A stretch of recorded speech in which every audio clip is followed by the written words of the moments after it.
Does your training start with forehand to forehand and then backhand to backhand?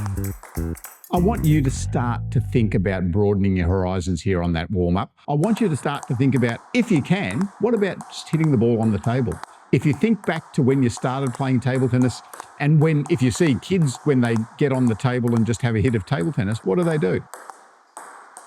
They just hit the ball anywhere, they start to play the ball around, and by doing that, it's getting you starting to think and track the ball really early in your training. You can do it with pushing, you can do it with topspin, but it's just starting to play rather than to train.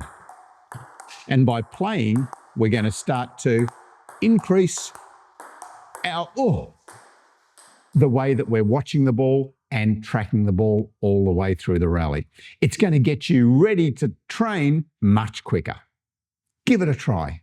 So, Alois, I understand why people do the forehand to forehand warming up, because it's nice and consistent, and people will feel like if they're playing anywhere, table tennis is too hard and they're going to miss too many balls. What do you say to that? Yeah. So there are benefits of hitting the ball forehand to forehand a little bit. It might make you feel better, and it might make you start to center the ball a bit better. Yep. But you're going to find by doing the anywhere, you're going to start to find that center of your racket and be able to track the ball and be able to stroke the ball much better, much quicker. Because if you think about it, sure, in our warm-up, we're going to get a nice feeling, but what's going to happen as soon as we start to move into some anywhere or where you're not sure where the ball's coming, then that ball's going to feel ugly. And remember, every single ball in a match, you don't know where the ball's coming. That's true. Unless you're playing against a robot, you don't know where the ball's coming.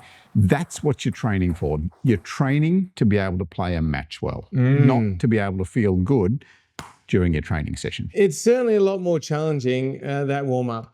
But if you look at other sports like tennis, badminton, squash, they don't have these sort of forehand to forehand warm-ups. They just warm up anywhere. Yeah, absolutely. I went to a squash tournament recently and I watched them warming up for their match, and it was just like a few hits this way, give it to the other person, do a bit of this, do a bit of that. There was definitely no structured 1 minute this way, 1 minute that way, or anything like that. Yeah. And we talked about it a little bit there, but what about incorporating different spins in the warm-up as well? Yeah, you can. So you can start by doing some pushing if you want, or you can start by doing just counter hitting or top spinning, or you can just mix it up all together. Again, just see how much you want to challenge yourself at the start of a training session. I guarantee you it won't feel as good. After the first 2 minutes of hitting forehands, you'll start to feel really good, but you won't be as ready for your match situation. Interesting.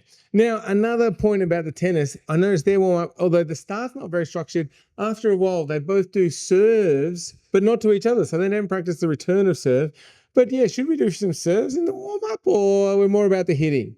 Yeah, I think the serve is what you can do prior to getting on the table for your 2 minutes. Yep. And the problem is that usually there's only the one ball, and if I'm serving, my partner's standing there and not doing anything. So just the etiquette of that is that you're both hitting during that warm-up period. But in a training situation, sure. In a training situation, why not? Because if you can start to nail some serves from minute one of your training session, then imagine how good you're going to be once you get into a match situation. Right. So anyway, in training, make sure you give this a try. Try hitting it anywhere, maybe using different spins.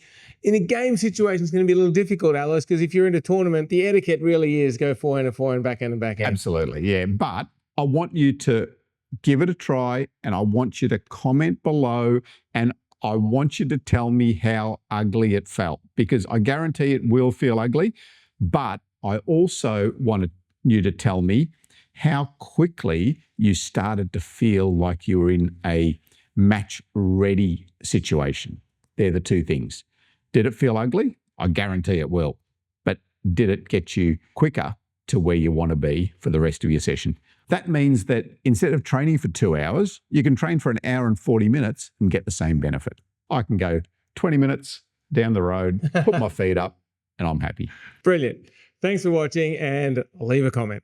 Make sure to check out the PingSkills website. We've got heaps of step-by-step tutorials, expert tips, training plans. Plus, if you've got a table tennis question, you can ask it right there on the site, pingskills.com.